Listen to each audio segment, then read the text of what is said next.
I'm studying the book of Ruth, y'all. So in chapter 1, we have Naomi, her husband, and their 2 sons. They are experiencing a famine in the land where they're from, which is Bethlehem. They decide to leave Bethlehem and go to Moab, the country of Moab. And the reason why they make this choice is because in Bethlehem ain't no food. And it's getting real bad. People dying, animals dying.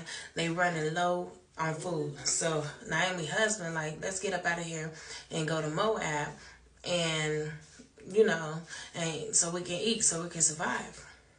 So they get to Moab. I'm assuming everything's going well. Naomi's sons, both of them end up marrying Moabite women. Then some time passed by and Naomi's husband died. Then some more time passed by and the Moabite women husbands died, which is Naomi's sons. They die. So now it's just Naomi, Ruth, and Orpah. Those are the Moabite women names. Then, chapter 1, verse 8. Then Naomi said to her 2 daughters-in-law, "Go back, each of you, to your mother's home." Now, they was clearly hurt by this because they wanted to go with Naomi. They had built a relationship with her over the years, and she was like their mom. Now, they begged and begged and begged, I presume, to go with Naomi.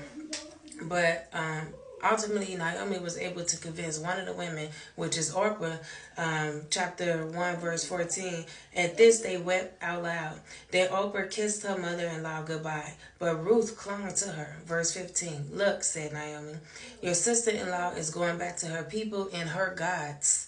Go back with her." And the reason why Naomi said that she's going back with her people and her gods is because the Moabites did not believe in Yahweh and God. They believed in their own gods, which was objects and little things like that. They didn't believe in the one true God.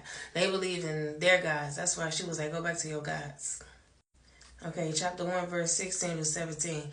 But Ruth replied, "Don't urge me to leave you or to turn back from you. Where you go, I will go, and where you stay, I will stay. Your people will be my people, and your God will be my God. Where you die, I will die, and there I will be buried. May the Lord deal with me, be it ever so severely, if even death separates you and me." Ruth is, okay. She got the words, don't she? Okay, so Naomi realizes that she couldn't convince Ruth to leave, so both of them set out to Bethlehem.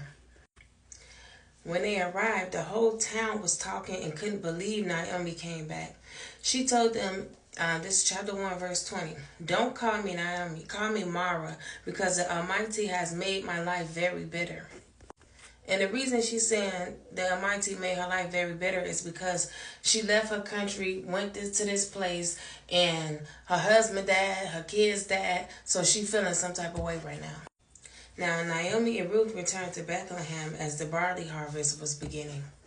The barley harvest, which occurred around Passover in late spring, holds significant symbolic and practical importance. It marks the beginning of the harvest season, with the first cutting of barley being presented as an offering to God. Barley was also a food that the poor ate. It was one of the key components of the Israelite diet, with the harvest season having implications for the economy and social order.